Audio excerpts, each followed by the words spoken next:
If your goal was to make the player feel like they were trapped in hell, you achieved it in full. You knocked Torghast and the Maw absolutely out of the park on that. So hey guys, and welcome to my channel. Timestamps are in the description if you care about just a particular section. Disclaimer is going to be in the description and comments because I don't want to bloat this video. It's already long enough. But the too long didn't read version is I feel like everyone else has really gone their say of why they quit. And I don't want to continue to intentionally silence my own opinions on it, which I felt really what I'm going to express in this video for past few months. Just to express what I did, my experience of World of Warcraft, I tried really hard to get into it, so much so that I maxed every single healer in the game, and I did take them to endgame content in some form or another, eventually landing on Disc Priest as a main.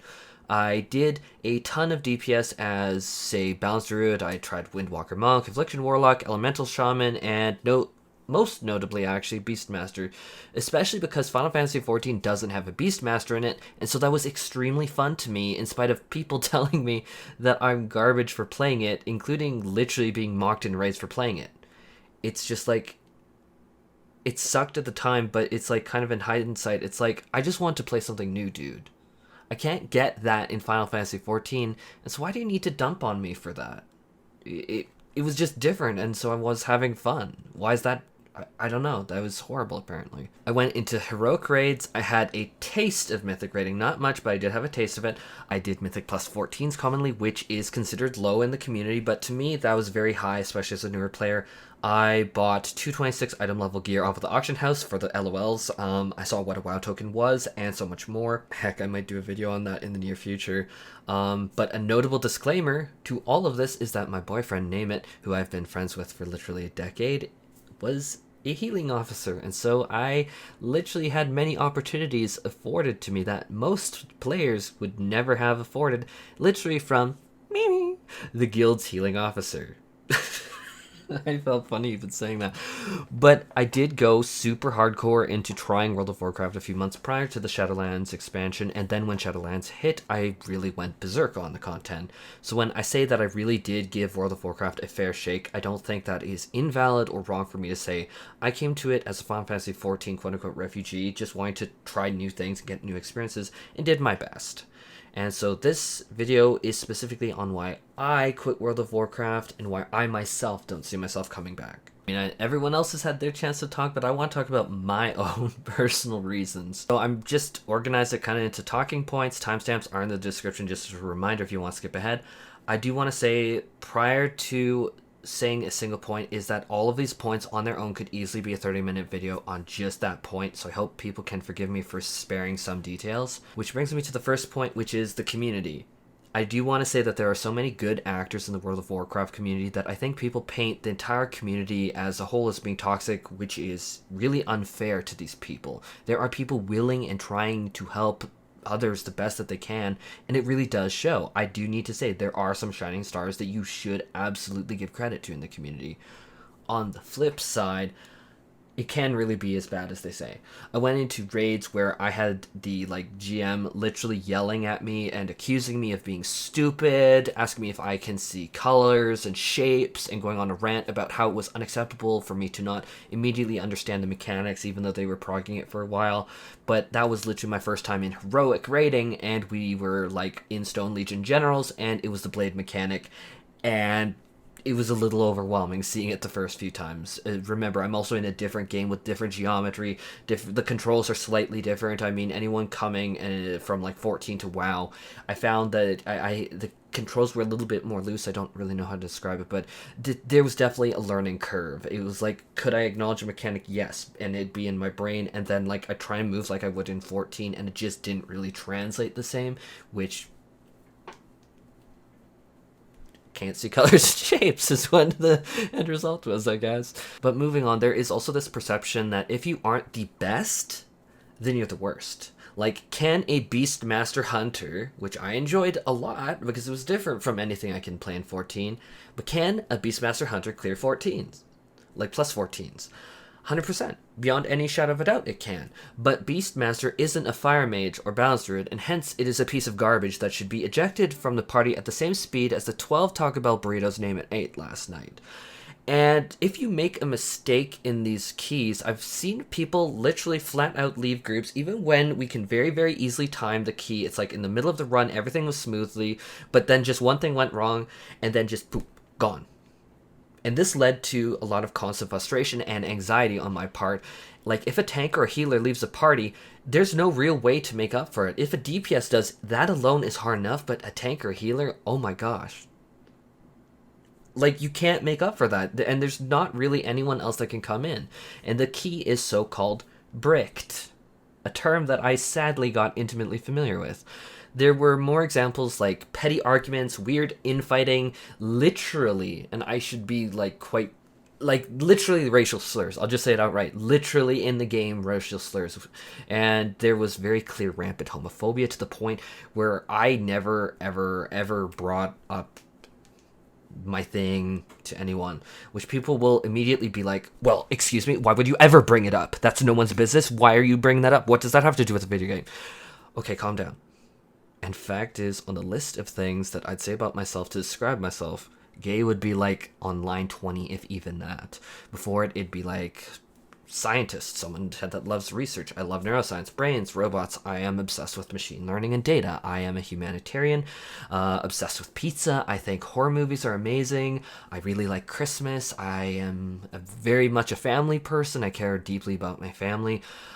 So there's just a long list of things before gay. So no, before you come at me with that, in my case, like, I don't know, like, I don't even think my channel slaps you across the face with it. I don't really bring it up. To me, no one cares, and ultimately, me, I just want to be treated the same as everyone else. I don't want to be treated as, like, more than or anything. Like, I just really want to be able to live my life and be happy, which I don't think is different than anyone else. I don't think that makes me special. I think that makes me very boring, bland, and if you wanted someone who, like, cranked up the hot sauce, you're at the wrong channel. I am very boring. But kind of circling back to why this is a key problem is, like, when you do bring it up, when you have, like, everyone talking about couples and holidays or something like that, like, many more examples than this, but it's so natural for someone to say, oh, I'm going hiking with my girlfriend. But if you say even, like, I'm hiking with my partner, then everyone's like, oh my god, you said partner, are you the gay? And that's saying partner, not even boyfriend. So, like, what am I meant to do? Am I meant to name it a girl with his beard and shoulder span? I can't say that wouldn't be... I just... Ultimately, this leads me to just flat out not engaging with this at all, which really disintegrated a huge part of why I even play MMORPGs, the community. And that's what I have said time and time again on why I am asked why I do what I do, which is the community. And that was so severely damaged in World of Warcraft that I literally was sitting there trying to make this game work, trying my best to make it happen and do raid in this, and I was asking myself, like, what am I doing here? Like, why am I even playing this? Like, should I just be playing Cyberpunk or some other single player game? Which, I'm gonna be blunt, when you have someone ask that question, then you've really failed to make an MMORPG. It should be as clean cut as that. But I continue to try and make it work. But this point on its own, just saying that should be it for anyone. But I did try to make it work. So video is going to continue on because I have a lot more to say. Second point is much shorter than the first. It's PvP. People really convinced me and got me extremely excited for PvP in World of Warcraft and convinced me that it's great. And honestly, they were so full of it. When I actually went to try it, not at all true. Not at all, in my opinion, true.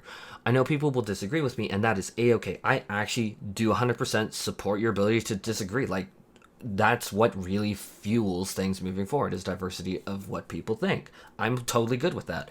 But for me, when I tried World of Warcraft PvP, I was so massively and incredibly unimpressed. I was so let down because people set it up to this like unreachable level, and then it could never reach that. But then it was even worse than that. Even worse. Like, take yourself down from that initial high pedestal and then knock it down like 29 billion points from there. And I do want to say, are there good points to the systems of PvP in there? Yes. But those good points are lost when you have people that are so-called unranked. That's what I was called, because I never really made it to 1400, and I spent literally hours and hours for days trying to even break 1400. It was brutal.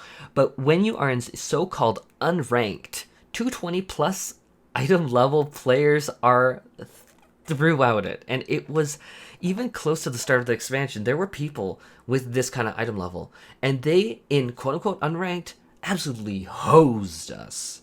What was I gonna do in like 170 or so item level? Like, as an 170 item level Andy Resto Druid against that?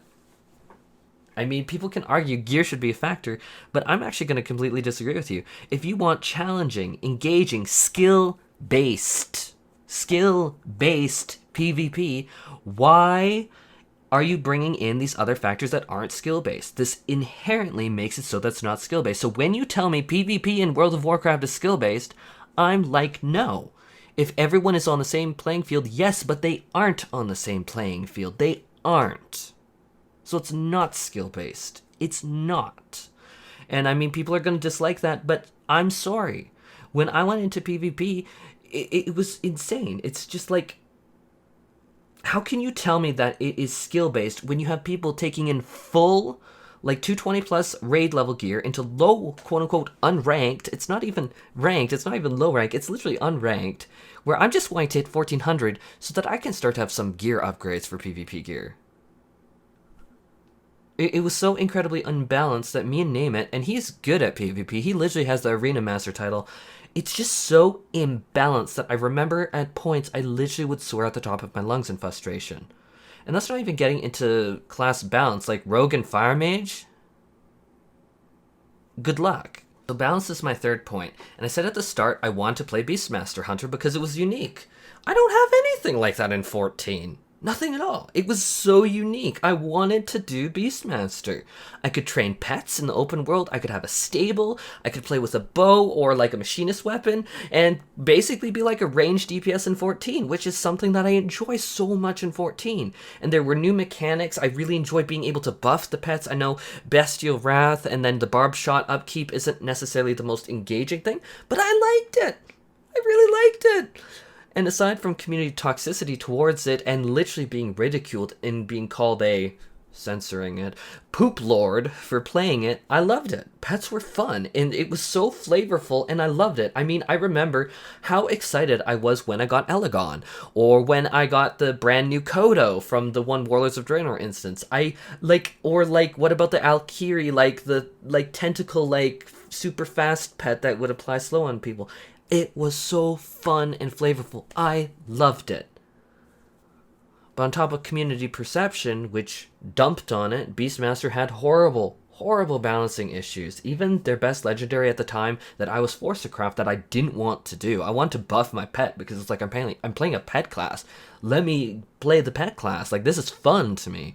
But I was forced to craft a legendary that was a lame tar trap into a flare that people, like, the tanks always seem to have this, like, hatred of me where they would drag mobs out of it. And it was just super janky and super frustrating. And honestly, if the legendary makes it past, like, I would turn this into a single button because this was just so... The timings were weird. It made it unfun. It was beyond janky. It was obviously doable, but it was so unfun. It didn't add anything. It was just like, oh, now I have another AoE damage. And I mean, yeah, you could argue, well, now I just have another pet buff. But I mean, there's a difference. It's just like, how much cognitive energy am I doing into placing that tar trap, waiting the right amount of time? Because if you set off your flare too quick, wouldn't register.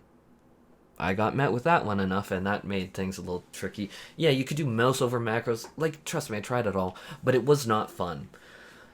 But, how to say it? even with all of this, the core of the Beastmaster's numbers were literally the lowest. Like, literally the lowest, I think, for a while there. Which made it so that I would actively be berated and called trash, and an IQ below 65. You know the translation of that. I'm not going to say that on my channel. I would be called a brainlet, or so much more on the regular, just quote-unquote casual joking around. Yeah, I mean, it's so casual joking around.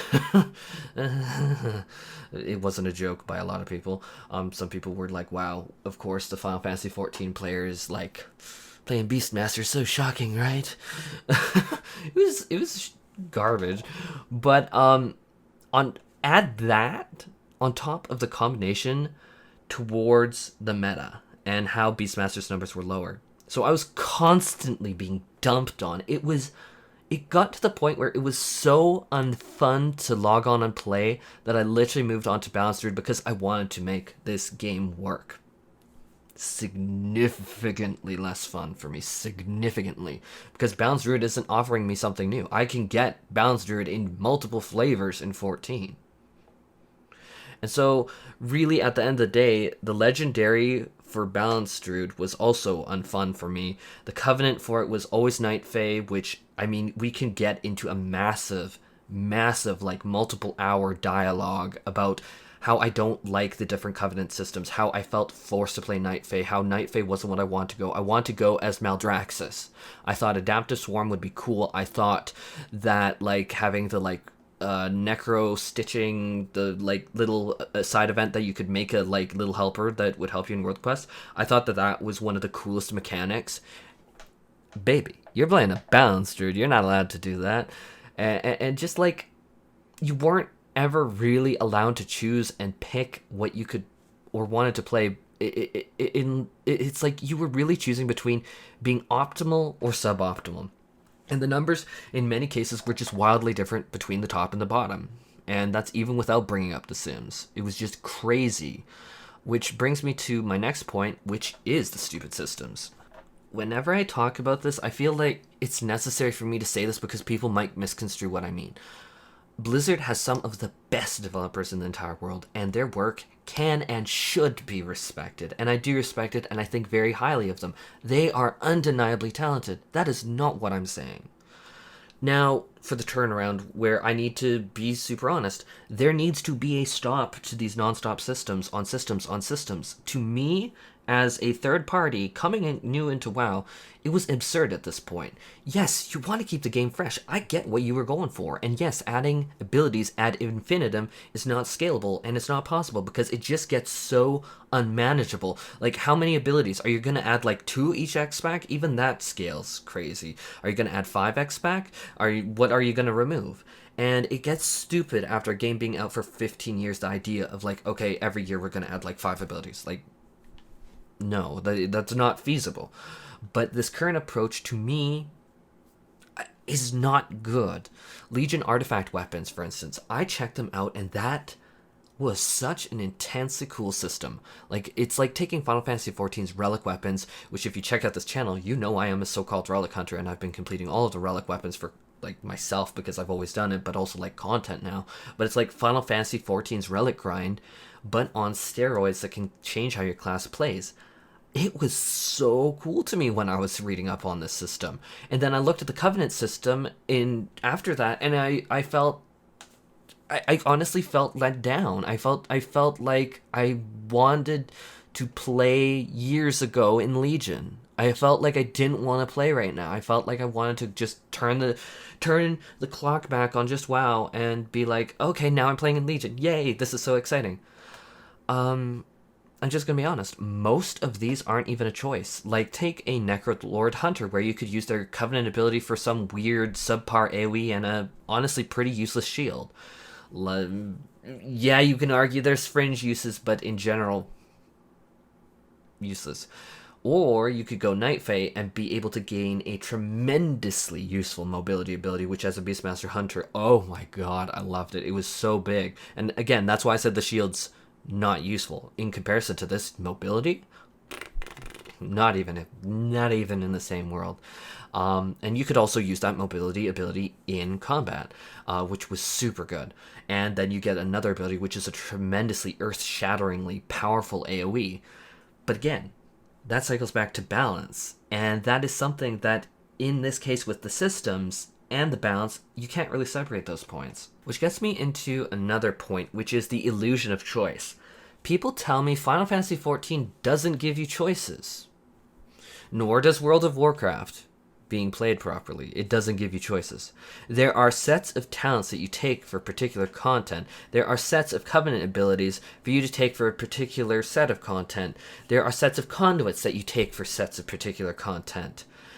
Sure, you can be a little spicy and be like, oh, well, you know what? I grinded more soul ass this week and I hate my life and I'm making another legendary, and I'm gonna be a little spastic this week and take it instead, because now I can get my best in slot for Mythic plus legendary, not just my best in slot for raid. And so it's really an illusion. You're not actually playing differently than the lists. You are gonna literally gimp yourself from picking some of these lesser options. And so you would hear from a lot of World of Warcraft YouTubers, oh my god, I need to make this choice of my raid legendary or my Mythic plus legendary, and obviously I'm making the raid legendary because my raid team needs me and I'm using that to make content. I mean, it's like at the end of the day, you're not picking that legendary because you want to be special in Mythic plus. You're picking that because it's your best for raid and you're prioritizing raid. It's not a choice. Or alternatively, show me a Fury Warrior who has all best in slot legendaries, conduits, covenants, talents, blah blah blah, and compare their output to a equally geared warrior, a Fury Warrior, obviously the same specialization, with the worst legendary conduits, covenants, talents, blah blah blah. Show me how big of a difference it is. Or if small, show me how small it is. It's a bizarre difference from everything I've seen. It's huge difference. So this really leads to it being an illusion of choice. You don't actually get to pick. You pick either essentially between being optimal and being able to play your character effectively, or being subpar. That's what you're really choosing. I don't think people are gonna really willfully choose, I want to be bad at the game. Who's gonna do that? Now the sixth point is one that grinded me. There is no content, or just very little. I'm not even going to apologize for it. No. I come from Final Fantasy XIV, and if I want to do something, I can take part in the extensive crafting system. I can go into the gold saucer for infinite mini games.